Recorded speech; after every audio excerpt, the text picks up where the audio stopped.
podem assentar-se. O tema da mensagem nós vamos falar sobre o divórcio. E alguém pode até estranhar que estejamos trazendo este assunto hoje. Mas a pergunta que queremos responder é a seguinte: o divórcio tem a aprovação de Deus? E o texto que nós reservamos para esta noite é o de Mateus capítulo 19, versos 3 a 12. Eu vou ler esse texto. Alguns fariseus se aproximaram de Jesus e, testando-o, perguntaram: é lícito ao homem repudiar a sua mulher por qualquer motivo? Jesus respondeu: vocês não leram que o Criador, desde o princípio, os fez homem e mulher, e que disse: por isso o homem deixará o seu pai e sua mãe, e se unirá à sua mulher, tornando-se os dois uma só carne?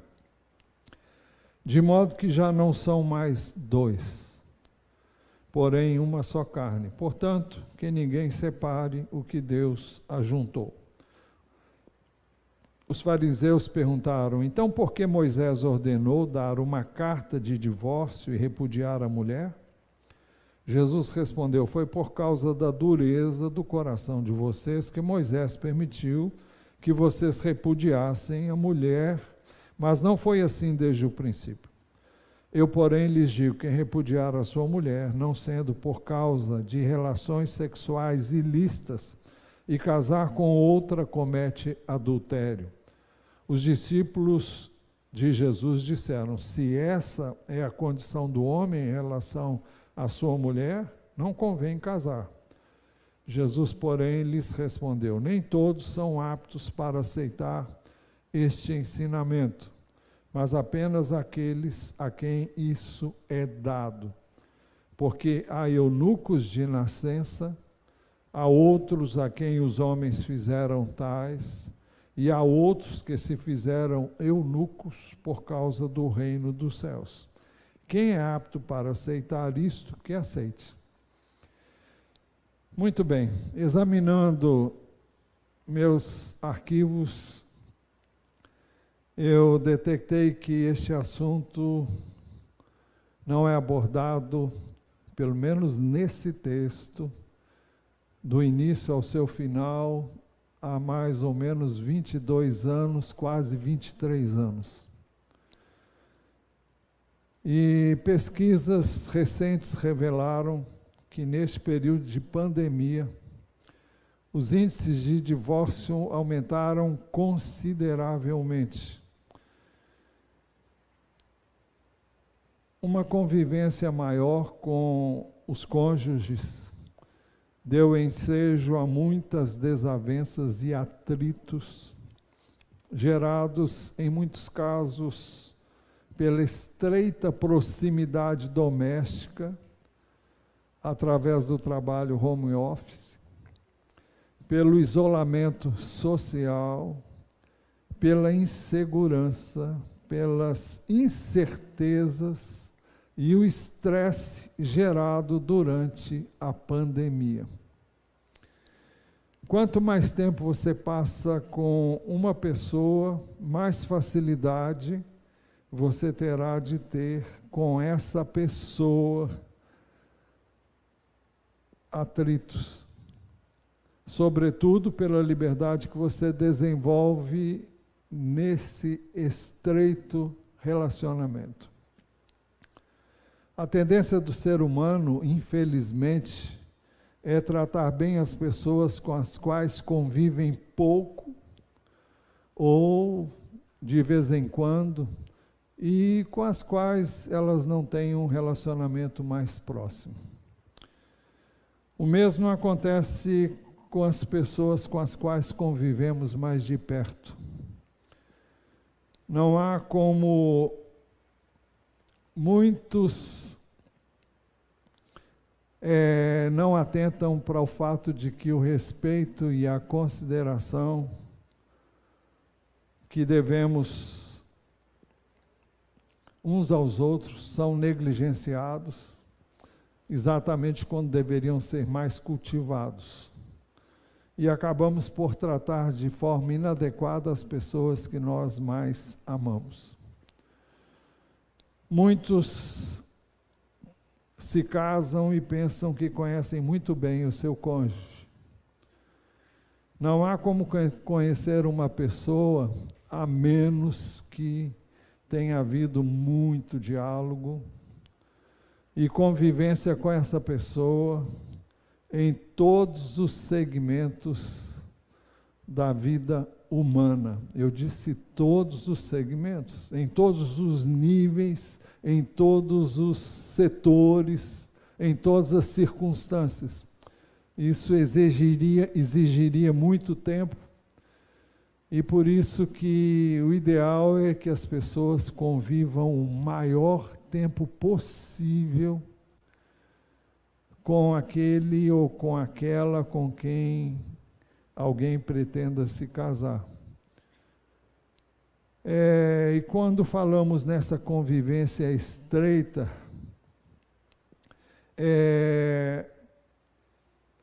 nós não estamos falando de intimidade física, estamos falando de diálogo.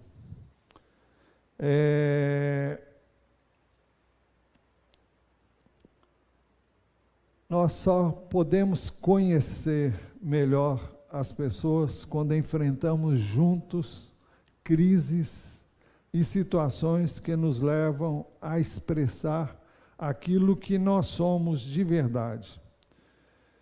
Aquilo que nós expressamos quando ficamos com medo, quando nos sentimos inseguros, quando enfrentamos estresse, quando ficamos angustiados, quando ficamos aflitos, quando experimentamos ansiedade, quando a pressão é muito grande e é contínua, nós damos-nos a conhecer como realmente nós somos. E revelamos mais nitidamente nossas fraquezas e o nosso caráter.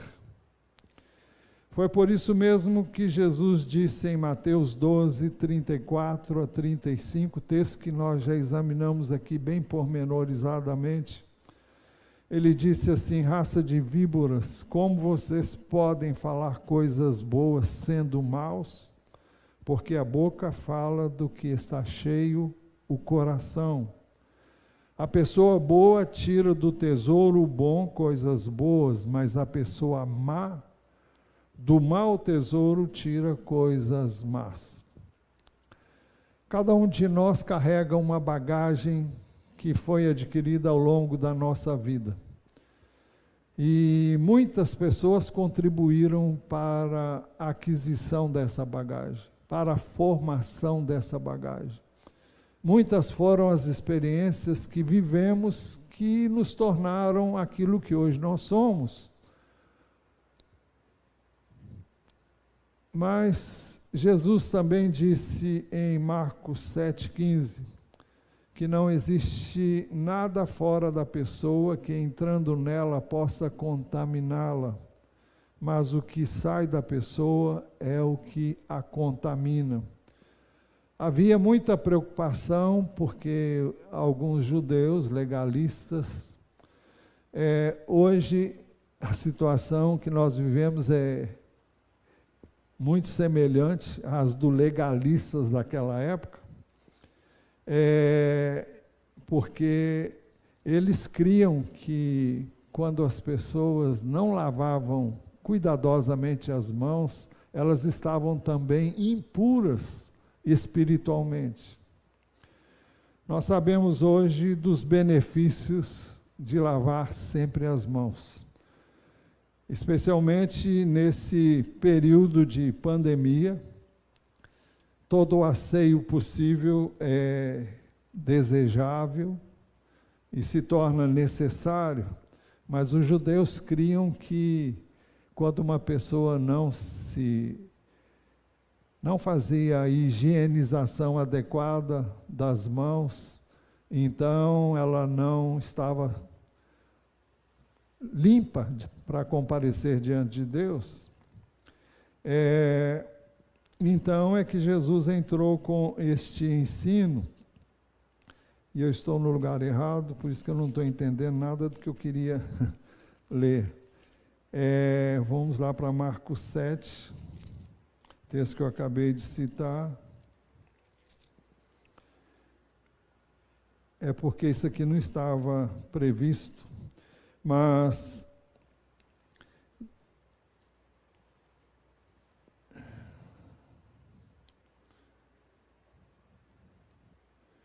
o versículo que eu li foi de número 15, que diz assim: não existe nada fora da pessoa que entrando nela possa contaminá-la, mas o que sai da pessoa é o que a contamina. Quando Jesus entrou em casa, deixando a multidão, os seus discípulos o interrogaram a respeito da parábola. Jesus lhe disse: então vocês não entendem, não compreendem que tudo que está fora da pessoa, entrando nela, não a pode contaminar? Ele está falando de alimentos, porque não entra no coração dela, mas no estômago e depois é eliminado. E assim Jesus considerou puros todos os alimentos. E dizia: o que sai da pessoa, isso é o que contamina. Porque de dentro do coração das pessoas é que procedem os maus pensamentos, as imoralidades sexuais, os furtos, os homicídios, os adultérios, a avareza, as maldades, o engano, a libertinagem, a inveja, a blasfêmia, o orgulho, a falta de juízo. Todos esses males vêm de dentro e contaminam as pessoas. Se atentarmos bem, nós podemos distinguir que essas características alcançam todas as pessoas. E essa é a natureza humana, corrompida pelo pecado, e a questão básica é com que nós estamos nos alimentando espiritualmente, o que é que nós estamos ouvindo, quem são as pessoas que estão influenciando as nossas vidas. E não podemos nos esquecer que o inimigo trabalha 24 horas para trazer suas ideias, seus pensamentos, seus conceitos, seus planos e seus projetos. E ele sabe como fazer isso. E ele tentou Jesus dessa forma e ele nos tenta o tempo todo. Então é muito importante que nós estejamos atentos para isso. O que é que está saindo de nós? É aquilo que caracteriza o homem corrompido pelo pecado, ou é aquilo que caracteriza a nova pessoa que o Senhor gerou em nós através do seu Espírito, quando nós fomos por Ele regenerados, quando nós cremos nele? É verdade que essas duas naturezas se degladiam o tempo todo, estão uma tentando combater a outra, mas nós temos que ter muita atenção quanto a isso. A boca fala do que está cheio de importância de nós estarmos antenados com Deus, com a sua palavra, para que saibamos o que devemos, o que dizer em cada situação. Durante todo o tempo, temos aconselhado as pessoas que querem se casar a ter então uma convivência continuada que lhes permita conhecer um ao outro antes do casamento. E como dissemos há pouco, não estamos nos referindo ao conhecimento físico e sexual, porque antes do casamento, inibe o conhecimento daquilo que a pessoa realmente é. Esse tipo de relacionamento mascara, encobre e não permite que nós conheçamos a pessoa com quem queremos nos casar realmente. Agora, isso não significa que você vai encontrar a pessoa perfeita, porque não vai. Esta não existe. temos enfatizado a importância e a necessidade de conhecer. Por quê? Quanto mais nós conhecemos alguém, mais amamos, por incrível que pareça. E quanto mais autêntico nós somos, ou esta pessoa com quem convivemos mais chance temos de nos amar mutuamente. Porque nós amamos o que conhecemos. E quando nós identificamos na outra pessoa as mesmas fraquezas, as mesmas limitações e virtudes que também existem em nós, nós nos sentimos. Então você não vai encontrar uma pessoa perfeita. Se você encontrar, ai de você. Porque a pessoa que conhecemos, quanto mais autênticos somos um com o outro. Agora, isso acontece quando há diálogo aberto, franco, sincero, que só é possível se houver obediência aos princípios da palavra de Deus. Eu estou falando aquilo que o Senhor estabeleceu num relacionamento entre um homem e a mulher antes do casamento. Pois bem, mas nem sempre isso acontece. Nem sempre os futuros cônjuges procuram este conhecimento e, como resultado, ao se conhecerem como realmente são, os que hoje são cônjuges experimentam muitos atritos que seriam desnecessários se houvesse mais tempo para o conhecimento mútuo prévio, porque ninguém estaria iludido, mas muitas vezes nutrimos falsas esperanças que nunca vão se concretizar. Não obstante, é preciso que tenhamos identidade mínima no aspecto espiritual, porque a palavra de Deus recomenda que não venhamos a nos unir a uma pessoa que não tem o mesmo Espírito, o Espírito de Deus, a uma pessoa que não tem o mesmo Senhor, porque isso não vai permitir um bom relacionamento. É importante também que haja um mínimo de identidade intelectual, nível social, seja qual for o seu nível. É importante que você se um com o outro. É importante que você conheça a pessoa no aspecto emocional. Também a vontade dela, quais são os seus propósitos, seus planos, projetos de vida, de casamento, de família, de filhos, educação, etc. Tudo isso tem que ser bem construído para que não haja surpresas. Mas o desconhecimento do seu futuro cônjuge pode trazer amargas experiências depois do trato conjugal. Assim, por qualquer coisa, por qualquer razão, as pessoas pensam imediatamente na possibilidade de divórcio.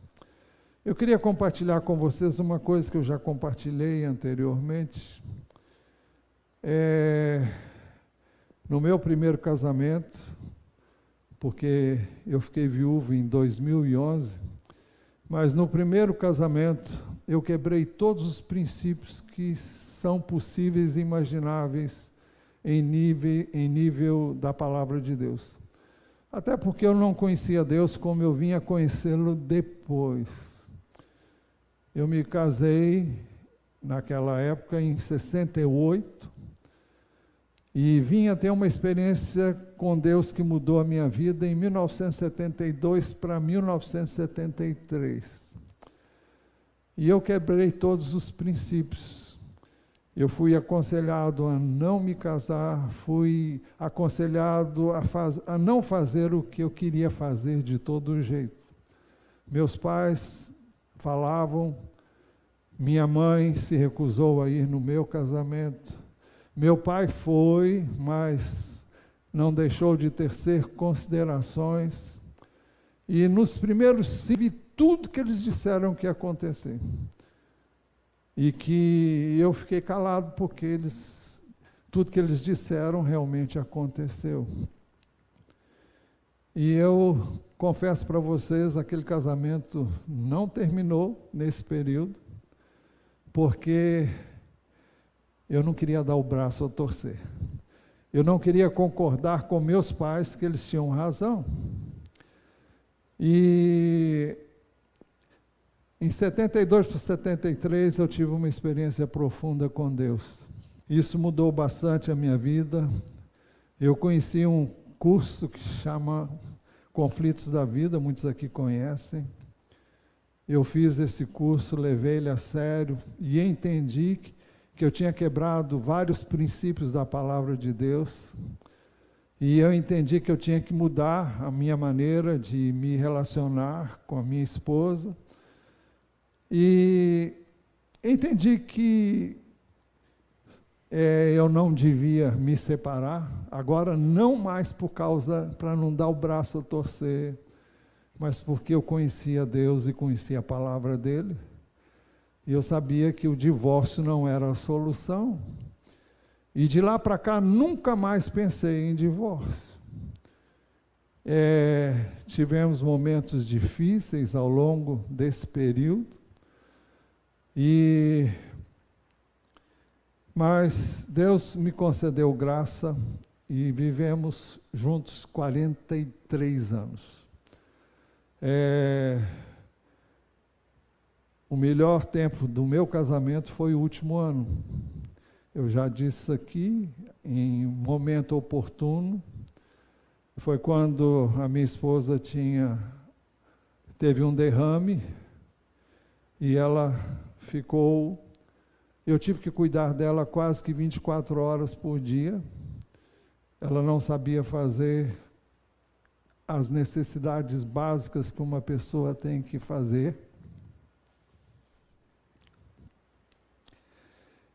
E o Senhor colocou no meu coração um amor que, eu confesso para vocês, eu ainda não tinha experimentado em toda a minha existência. Algo que me emociona profundamente, porque ela não tinha nada para me oferecer. E foi exatamente quando ela não tinha nada para me dar, foi que eu tive a chance de dar tudo que eu quis dar a vida inteira e não consegui. Então foi uma experiência muito boa e gratificante que Deus me deu no último ano de vida dela e com ela.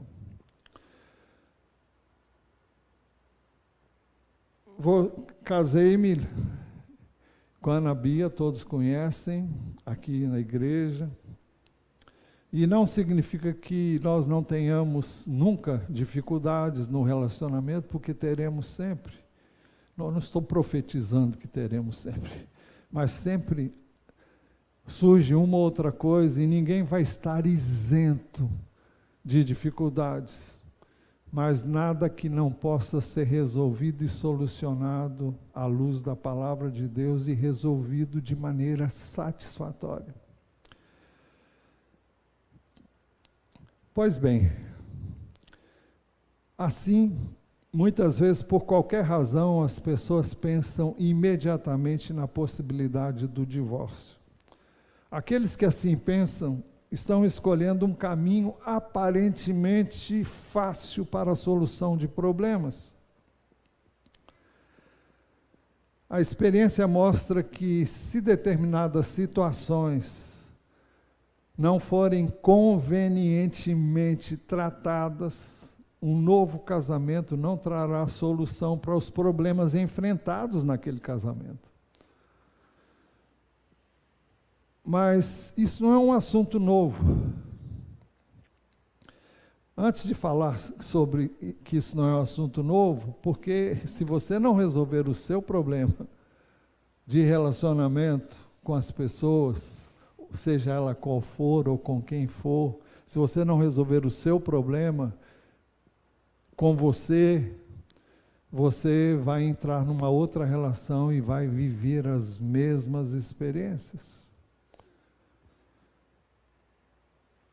Mas, como eu disse, isso não é um assunto novo. Na época em que Jesus veio ao mundo, o assunto era controvertido. Foi por isso que alguns fariseus se aproximaram de Jesus e, testando, perguntaram: é lícito ao homem repudiar a sua mulher por qualquer motivo? Qualquer problema que houver, qualquer dificuldade, eu não quero mais casar com você, não quero mais ficar casado com você. Hoje, como naquela época, era muito fácil. Bastava dar uma carta: olha, não quero mais você leva essa carta, para quem interessar for, quem quiser você, tudo bem, eu não quero mais. Hoje, as coisas não são muito diferentes, não. Quando os dois concordam que não querem mais viver, é muito fácil conseguir um divórcio.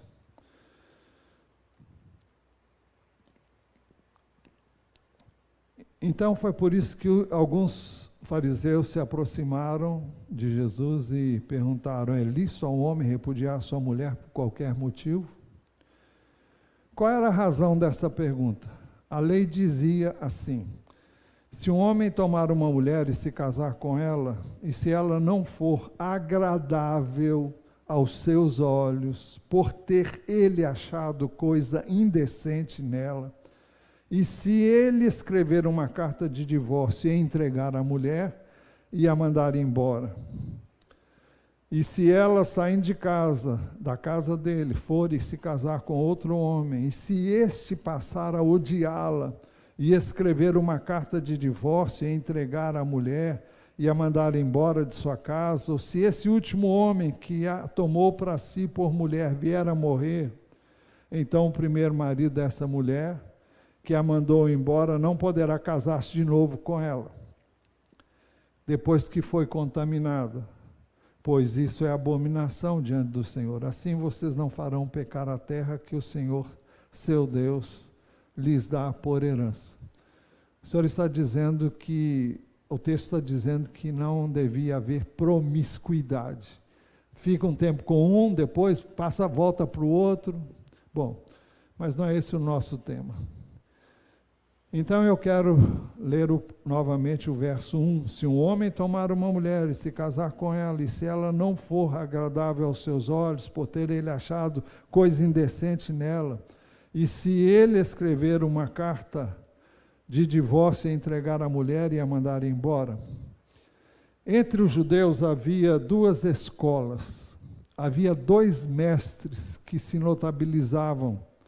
Um era chamado Hilel e o outro era Shammai.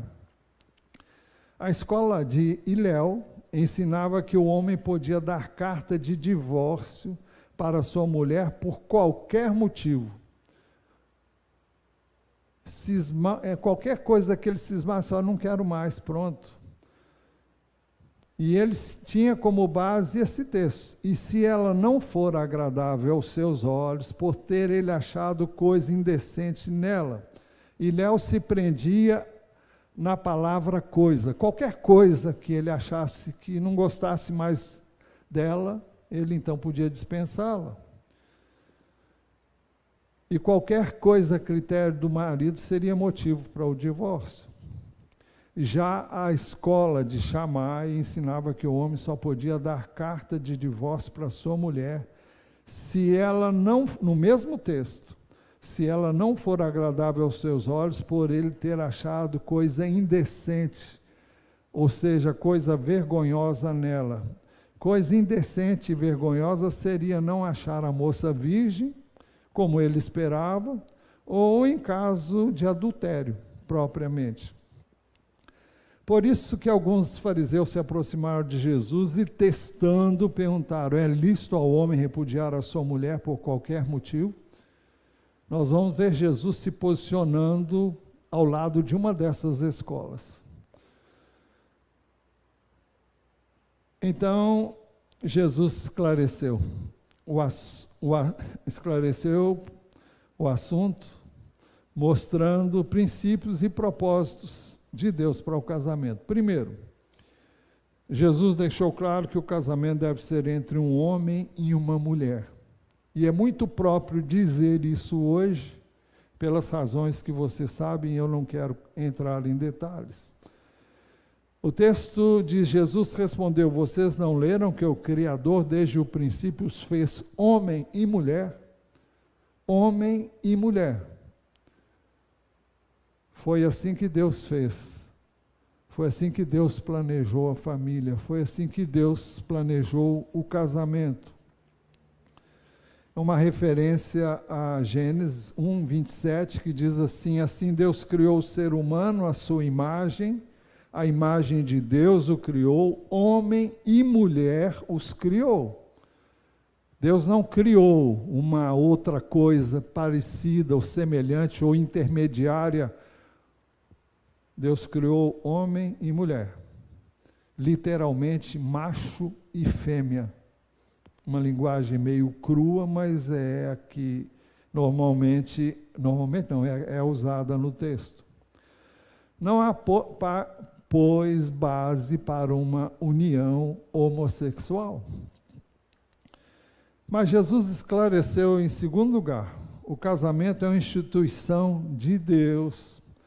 Por isso, o texto diz: e que disse, por isso o homem deixará o seu pai e a sua mãe e se unirá à sua mulher, tornando-se os dois uma só carne.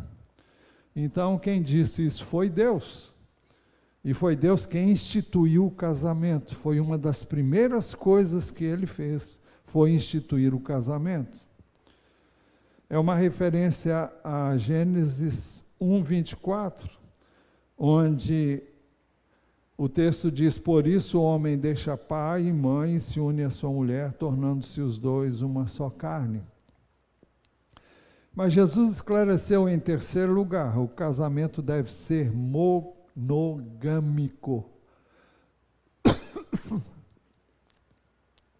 Por isso o homem deixará seu pai e sua mãe e se unirá à sua mulher, tornando-se os dois uma só carne. Uma única mulher para um único homem para uma única mulher. Não um homem e muitas mulheres, não uma mulher e muitos homens. Depois de criar o homem, Deus fez para ele uma adjutora, uma única mulher. Quando Deus decidiu destruir toda a raça humana pelo dilúvio, por causa do pecado, ele decidiu também preservar uma família. E quem compunha essa família? Essa família era composta de 8 pessoas, constituída de 4 casais: Noé e sua mulher, Sem e sua mulher, Cã e sua mulher, Jafé e sua mulher. Noé e sua mulher e os 3 filhos com suas respectivas mulheres. Então, isso mostra que o casamento deve ser monogâmico. Mas Jesus esclareceu em quarto lugar que o casamento é uma aliança. Ele diz: tornando-se os dois uma só carne, de modo que já não são mais 2, porém uma só carne.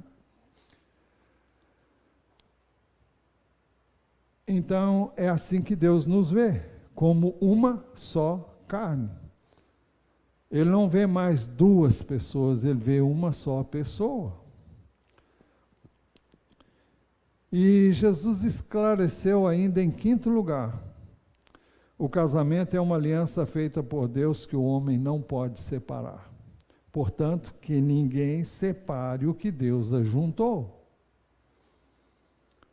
Alguém vai dizer: mas eu fiz uma escolha errada. Eu não fui bem sucedido na minha escolha. Seja qual for que tenha sido a sua escolha, Deus juntou. No momento que você se uniu a essa pessoa, você formou uma só com essa pessoa, vocês passaram a ser um, e o casamento não pode ser desfeito. Portanto, que ninguém separe o que Deus ajuntou. Em outras palavras, não tem saída, biblicamente. Foi com esse propósito, com base nesse princípio que Deus instituiu o casamento. Não havia planos e propósitos de Deus, nos planos e propósitos de Deus não havia espaço para o divórcio. Ao ouvirem isso de Jesus, os fariseus perguntaram: então, por que Moisés ordenou dar uma carta de divórcio e repudiar a mulher? Então Jesus esclareceu. Primeiro, Moisés não mandou, Moisés permitiu. Essa é a palavra que Jesus usa. Moisés permitiu, em outras palavras, ele regulamentou uma situação de fato. Por isso que Jesus respondeu: foi por causa da dureza de coração, da dureza do coração de vocês que Moisés permitiu que vocês repudiassem. Olha, Deus diz uma coisa: nós de manhã vimos que ninguém pode ser obediente a alguém que não considera como autoridade sobre ele ou sobre ela. Então, para que nós obedeçamos àquele que diz essas coisas, é preciso que nós reconheçamos que ele tem autoridade para dizer. Então, mas como o povo era duro de coração, estava fazendo o que queria, do jeito que queria, então, para evitar um mal maior, sobretudo para a mulher, então Moisés permitiu que fosse dada uma carta de divórcio, que desse à mulher o direito de um novo casamento. Aliás, exato. Mas não houve qualquer mandamento nesse sentido. Deuteronômio 24:1, que nós citamos já no início, teve o propósito de regulamentar situações de fato, evitando um mal maior. Repetimos, sobretudo para a mulher. Por que Moisés havia então permitido o divórcio? Jesus esclareceu em segundo lugar. A permissão foi por causa da dureza do coração de vocês que Moisés permitiu que vocês repudiassem a mulher. A palavra dureza aqui fala de secura, fala de aspereza, fala de obstinação, fala de resistência à palavra de Deus, fala de resistência ao propósito de Deus para o casamento. Então, porque o povo resistia a Deus, e alguém vai dizer: alguém pode resistir a Deus? Pode. Por isso que Ele nos criou com a capacidade de escolher. Ninguém obedece porque tem que obedecer. Deus não faz isso. Ninguém é autoridade se alguém não reconhece a autoridade dessa pessoa. Ninguém pode obedecer a quem não reconhece como autoridade delegada por Deus. Ninguém pode obedecer o seu pai e a sua mãe se não reconhecer neles uma representação de Deus na vida deles. E assim vai por todos os outros segmentos da sociedade. É por isso que Jesus esclareceu também em terceiro lugar, que não foi este o propósito de Deus ao instituir o casamento.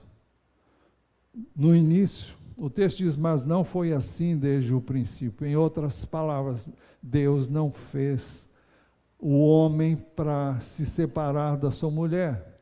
Não instituiu o casamento prevendo um divórcio. No plano de Deus não haveria divórcio. E se o homem obedecesse a Deus, ele não se divorciaria. Assim, o divórcio nunca foi e nunca será propósito de Deus, nunca será um bem. Ele foi, isto sim, no contexto da lei, um mal menor. Deus expressou claramente seu pensamento sobre o divórcio no último livro do Velho Testamento. Por que estamos enfatizando o último livro do Velho Testamento? Porque o que Deus disse no início, Ele está dizendo no último livro do Velho Testamento. E Ele diz isso em todo o Novo Testamento. O que mostra que Deus não mudou. O texto que nós estamos nos referindo é Malaquias 2,16. Deus expressou claramente seu pensamento sobre o divórcio no último livro do Velho Testamento, quando ele disse: porque o Senhor, o Deus de Israel, diz que odeia o divórcio. É o profeta Malaquias falando em nome do Senhor. Porque o Senhor, o Deus de Israel, diz que odeia o divórcio, diz o Senhor dos Exércitos. Portanto, tenham cuidado e não sejam infiéis. Não sejam infiéis. Porque as pessoas querem um divórcio? Porque querem se relacionar, ter um novo relacionamento. Então, não sejam infiéis. Sejam fiéis àquela pessoa com quem você se casou. Jesus esclareceu também, em quarto lugar, há uma exceção em que o divórcio seria justificado. Eu, porém, lhes digo: quem repudiar sua mulher, não sendo por causa de relações sexuais ilícitas, e casar com outra, comete adultério. Então, Jesus tornou claro o propósito de Deus, desde o início, também para os nossos dias. E aqui nós vamos ver 4 coisas. Primeiro, eu, porém, lhes digo: quem repudiar sua mulher e casar com outra, comete adultério.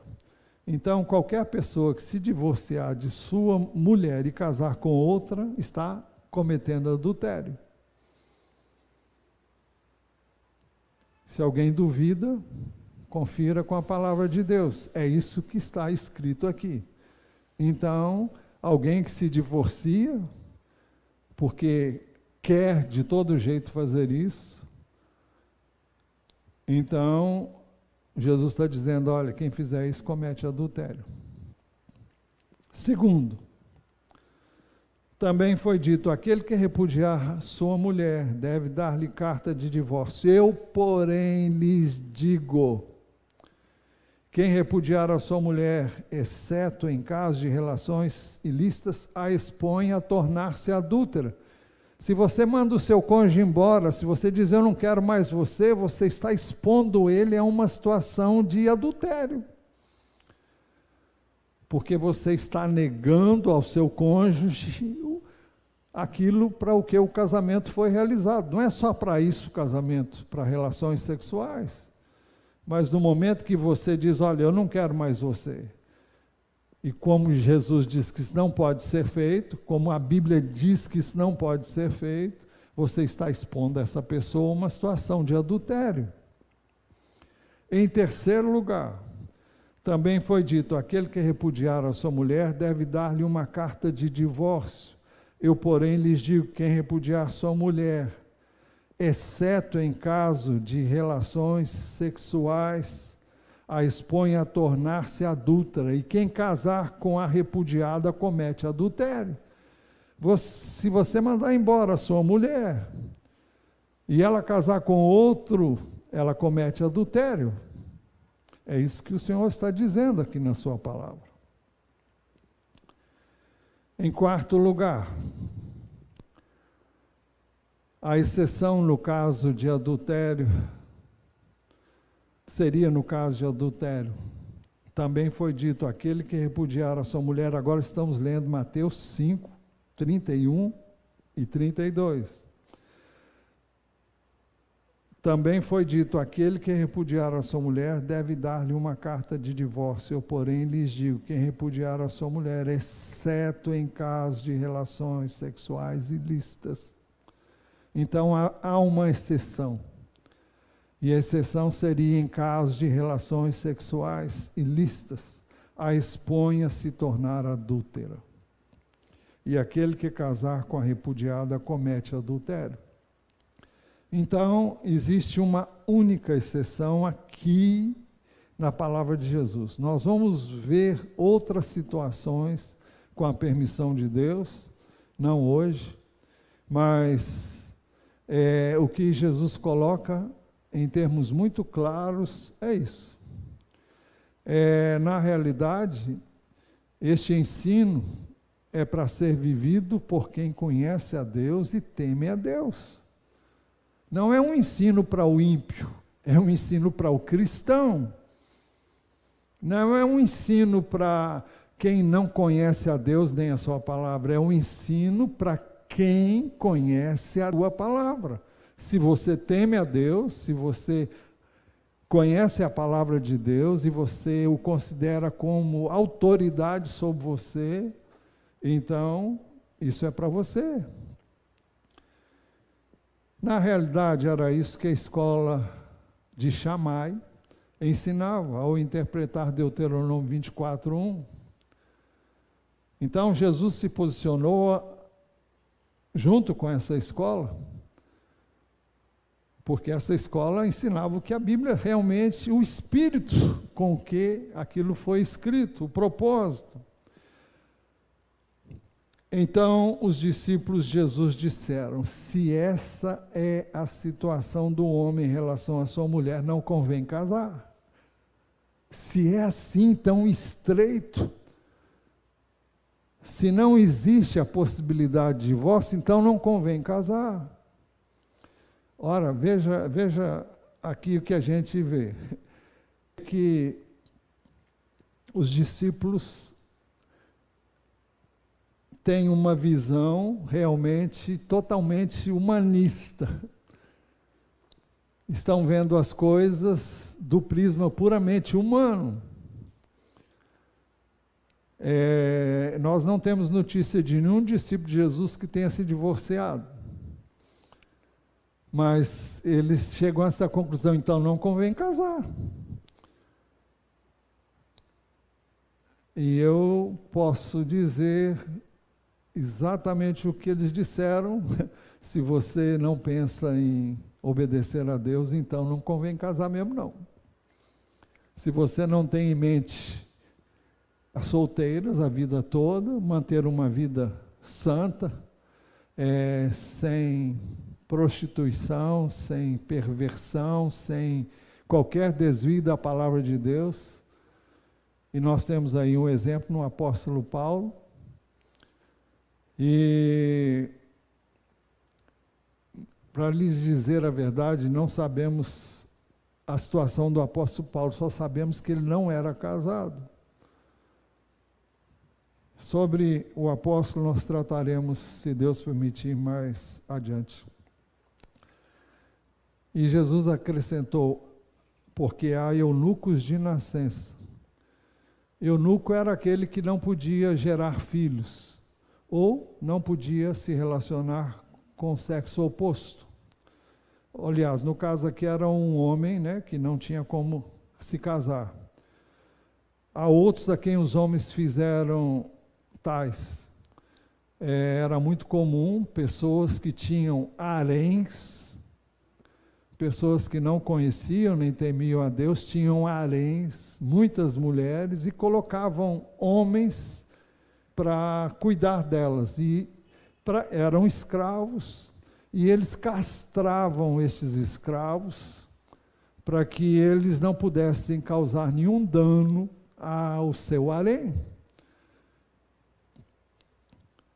E há outros que se fizeram eunucos por causa do reino dos céus. Jesus está se referindo àqueles que, por escolha, por um chamado, e eu volto a insistir aqui no apóstolo Paulo, se fizeram eunucos por causa do reino dos céus. Nós podemos dizer que Jesus viveu eunuco o tempo todo que ele viveu sobre a terra. Então ele diz: quem é apto para aceitar isso, que aceite. Não é uma coisa para todos. E ele deixou claro que se alguém faz essa opção, deveria ser para servir a Deus. Deveria ser para se dedicar a Deus. Bem, nós vamos concluir mas o assunto não termina aqui. Voltaremos a ele, se Deus permitir, na próxima semana. Ainda há muita coisa para se dizer acerca disso, com a permissão e a graça de Deus. Eu sugiro que você não tome nenhuma decisão antes de ouvir o que queremos, com a graça de Deus, dizer ainda no que ainda tem na palavra de Deus sobre esse assunto. Agora eu quero que você feche os seus olhos, se você estiver em casa, que você e você que está aqui, quem sabe você terá considerado a possibilidade de um divórcio. Quem sabe você desejou isso em algum momento da sua vida. Quem sabe em alguma situação de crise você viveu ou tem pensado nessa possibilidade. Eu queria que você colocasse isso diante de Deus e reconhecesse que você realmente desejou isso, mas que você quer colocar isso diante dele e quer que ele assuma o controle do seu casamento e que ele assuma o controle do seu relacionamento. Porque com certeza, quando dois querem, não há problema que não possa ser resolvido. Não há dificuldade, não há crise que não tenha para ela solução, se dois querem. E eu digo, se dois querem obedecer a Deus e a sua palavra. Então, vamos orar. Senhor, nós temos lido a tua palavra e pedimos que o Senhor nos ajude a vivê-la. Não apenas hoje, mas sempre, enquanto nos deres vida sobre a terra. Ajuda-nos a reconhecer o teu governo, a tua autoridade, a autoridade da tua palavra, o teu senhorio, e reconhecer que o Senhor é Deus, e que o Senhor deve ser temido, e que o Senhor deve ser obedecido. E nós te pedimos que o Senhor nos ajude a andar de acordo com a tua palavra, não porque sejamos capazes em nós mesmos, mas pelo teu Espírito, pelo teu poder e pela tua graça, e porque tu não dizes para que façamos algo para qual o Senhor não nos capacite para tanto. Pedimos que o Senhor nos ajude a depender e a confiar inteiramente em Ti, sabendo, como cantamos aqui há pouco, que todas as coisas cooperam para o nosso bem. Nós oramos crendo na Tua palavra, no precioso nome de Jesus. Amém. Vamos em pé cantar.